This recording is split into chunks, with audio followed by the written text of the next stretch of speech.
Hello students, how are you? Are you chilling out watching TV or movie? I sincerely believe that my students are not a coach potato. If you are lazy to learn, you cannot learn. So there is a common saying in English, rest is to rust. Aram haram hai. So be serious, be smart and get ready for the class. So I welcome you all in today's class, GST in India, a simplified overview, part 8. In today's class, I will deal with registration under composite scheme in GST. There is a one scheme, composition levy. And so while registering under GST for the small traders, there is a composition scheme as a facility given to the small traders. So what is composition levy or what is composition scheme under GST? We will discuss it today. And another point, GST return, then tax invoice and bill of supply. What is tax invoice and what is bill of supply? There is a slight difference between the two. And what is EUA bill? So these are the four topics of today's discussion. So please concentrate on the slide.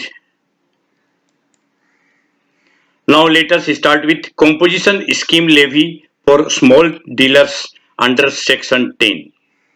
Registration under composition scheme as a facility by the government for small or composite dealer. Small, I have used the word to make the thing simplify. Generally we use the word composite dealer means he is a small trader.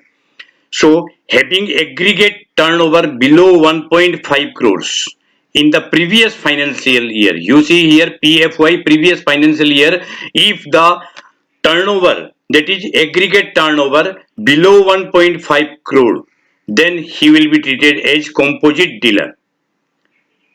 And in case of Manipur, Mizoram, Meghalaya, Sikkim, Nagaland, Arunachal, Tripura and Uttaranchal. So the limit is 75 lakhs for these specified states. So I have make it simplified to keep it in memory that Mani, Mizo, Megha, Sikki, Naga, Arun, Tipu, Uttara. Okay, so in this way you can keep it in memory the name of the states where 75 limits will be applicable in a state of 1.5 crore. So the composite dealer, what the composite dealer will do? Composite dealer will have to file only the quarterly return, that is CMT 08 along with one annual return. So yearly he has to file quarterly 1, that means yearly 4 plus annual return 1, total 5 return. So on every quarter 1 return and a special 1 more return, annual return. So this is the facility, otherwise monthly return is supposed to be submitted in case of regular dealer. But composite dealer need not submit the monthly return, he will submit the quarterly return. While a regular dealer or big dealer having sale above 1.5 crore has to submit monthly return online.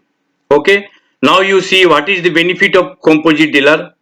Now you see the composite dealer pays simply a fixed percentage, 1% GST only on taxable sale. Here you mind the word taxable sale, not aggregate sale. On the taxable sale he will pay 1% GST in toto.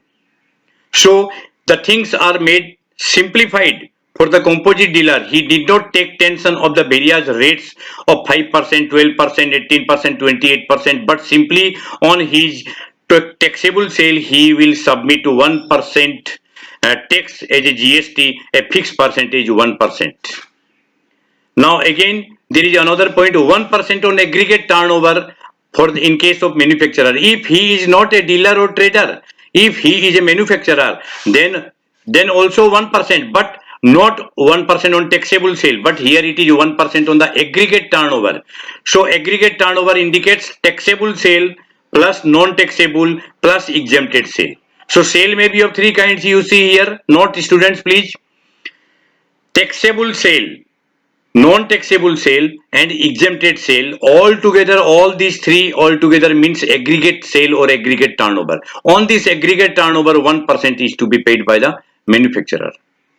Okay, but in case of dealer, if he is not a manufacturer, then only on the taxable sale, only on this first one, not the not taxable and exempted, these two are not included. On the taxable sale, he will pay 1% GST to the government. Okay, now you see 5% of all turnover, that is again all turnover of the on their total turnover, on the aggregate all turnover, 5% in case of restaurant. So if it is a restaurant other than alcohol is not included, alcohol service is excluded. Excluding alcohol service, on the rest of the total turnover, he will pay 5% GST. So these are the cases applicable for GST rates in case of composite dealer.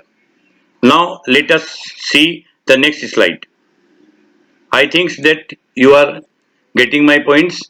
Now you see under composition scheme what happens.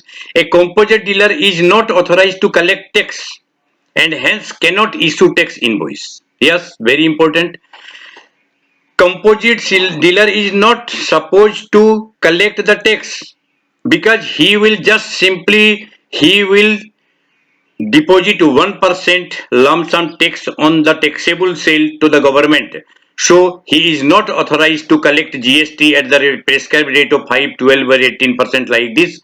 So what he will do, he cannot collect tax and he cannot issue tax invoice to the buyer. And what he does, he issues only bill of supply. So in that case, he will issue the bill of supply to the customer. Okay, now you see if any composite dealer exceeds or crosses his limits, that is the what was the limit? The limit was 1.5 crores, and in case of specified states, it was 75 lakhs. So if anyone crosses the limit, then he has to join the regular scheme, and by leaving the earlier one. So he has to leave the composite scheme and he has to submit the regular. Under the regular scheme, he is supposed to submit the return, that is monthly return.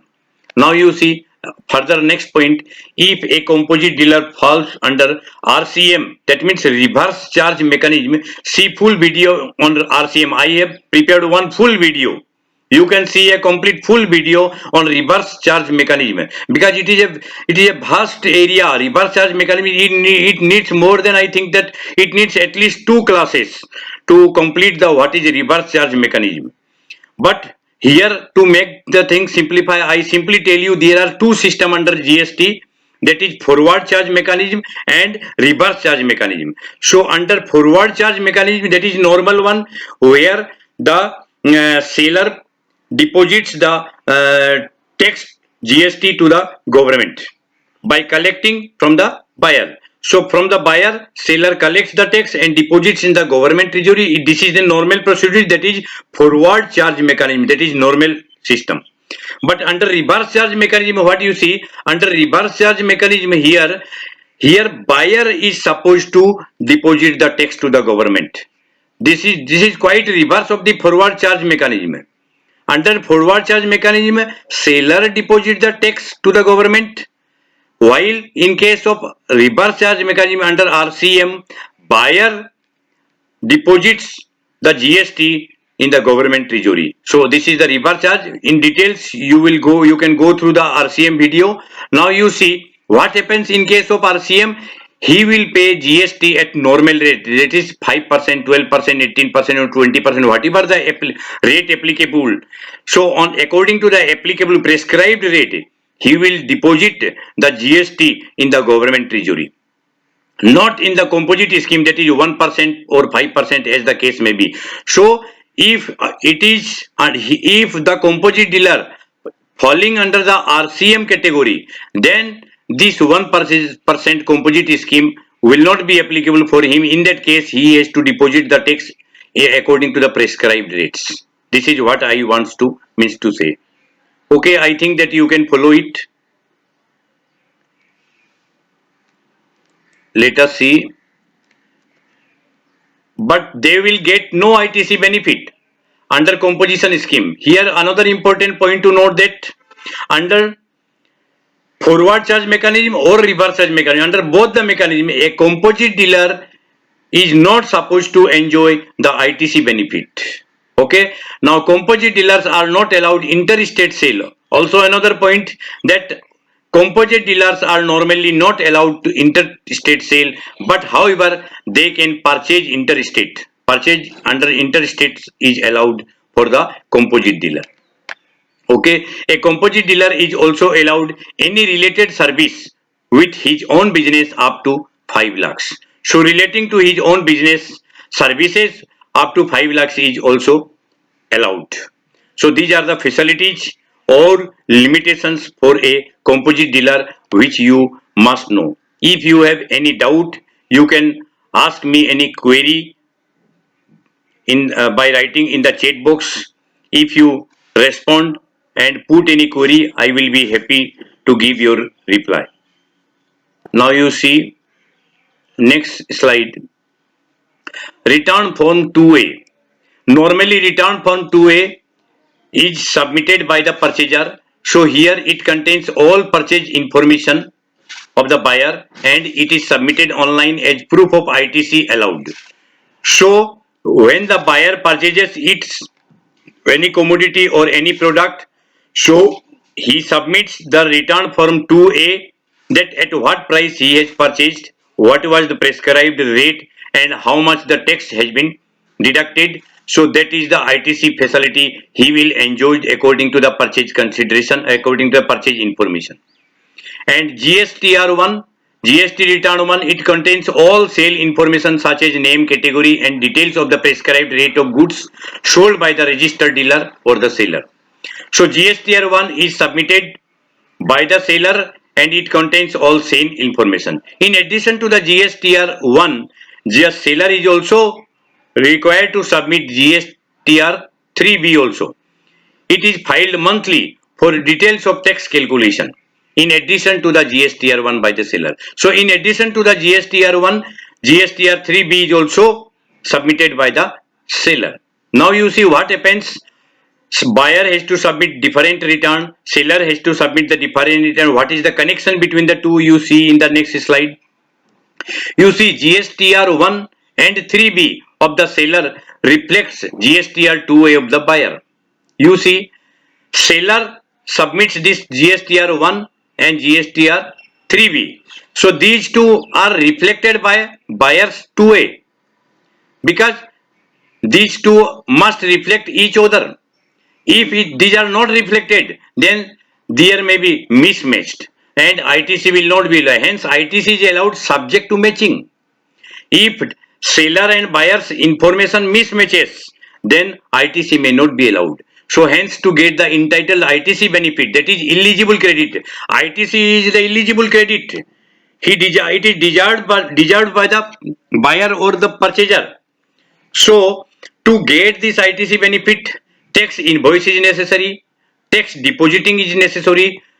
The concerned seller must deposit the tax in the government treasury and tax invoice must be issued and filing of return is also necessary. So you see there are 3 or 4 points.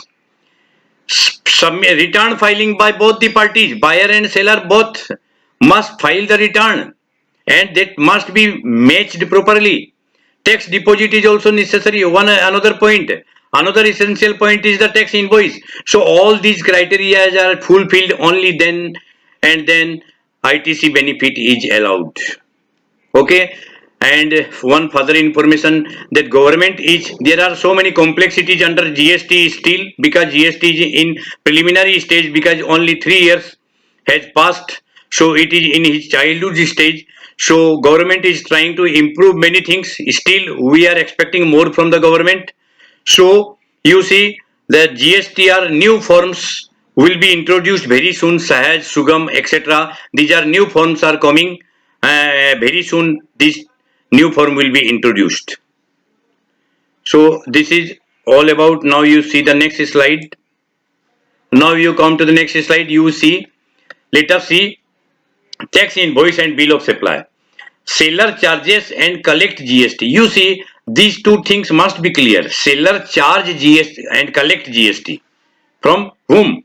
from the buyer or the customer and makes output tax payment. That means seller charges from the buyer, collect GST and makes tax payment to the government, that is output tax payment. This is clear.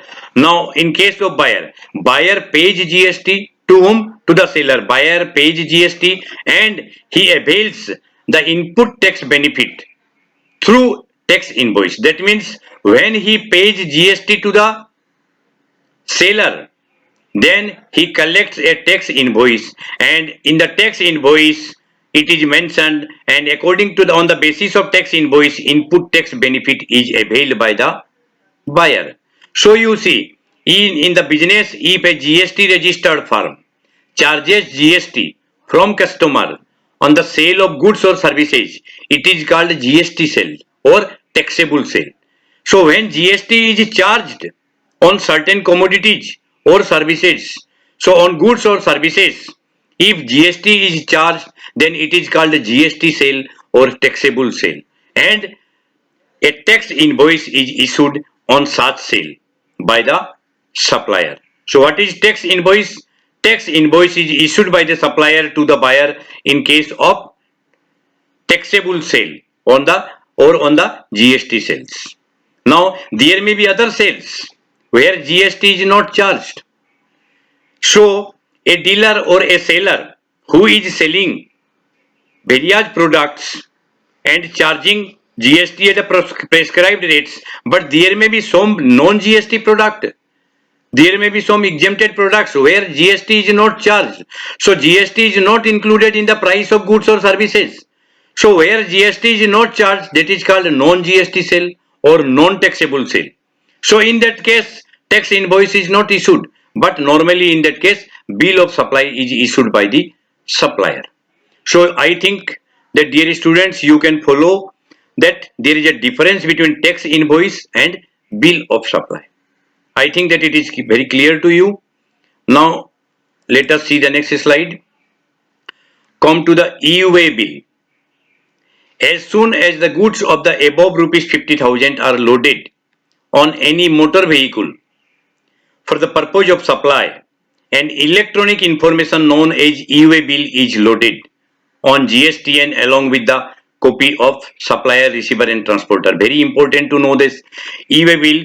This is a very important point to know that under the GST everything is online, and to check the corruption very strict rules and regulation has been system has been followed, that anywhere in India from Kashmir to Kerala or from Gujarat to Arunachal, anywhere in India, in any village or any city, if goods of rupees 50,000 or more are even loaded in a motor vehicle, whether it is a three-wheeler or four-wheeler, no matter. If goods are loaded in the motor vehicle for the purpose of supply, then immediately the seller is supposed to submit or load on GST and what? An electronic information regarding the moving of the goods. And that information passes to whom? The copy passes to the one to the supplier or seller himself, another to the receiver and to the transporter. So you see, information goes to the GSTN, that means to the GST authority, information is given. Supplier also get this information to receiver, that is buyer also get this information, and transporter or the carrying van or motor vehicle, that information is also given to the transporter. So all these four stakeholders are provided with the necessary information as soon as the goods are loaded, so nothing can be hidden. Everything is crystal clear here, you see. So it is an information required to be submitted to the GST department for movement of goods. By generating such bill, so EUA bill is generated and information is given to the GST authority. This EUA bill contains proper time of loading. You see, time of loading is to be mentioned.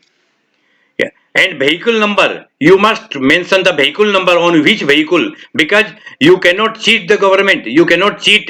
So time is to be mentioned, vehicle number is to be mentioned, and delivery time limit is also there, because if 1 day up to 100 kilometer, 2 day up to 200 kilometer, 3 day up to 300 kilometer, the time restricted is also restriction is given here, so that people cannot, the seller or the business people cannot cheat, because you can supply, suppose you can supply 10 times and you prepare a bill only one time, that if there is no time limit.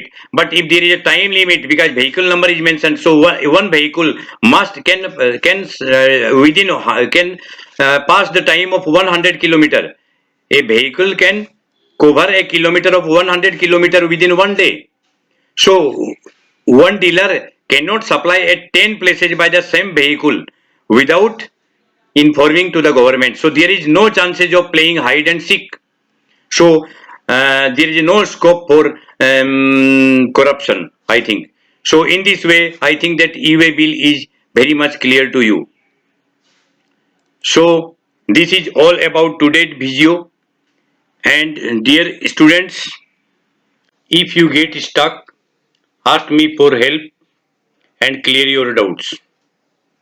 Keep trying, keep learning, and keep loving me. Take care. Thank you.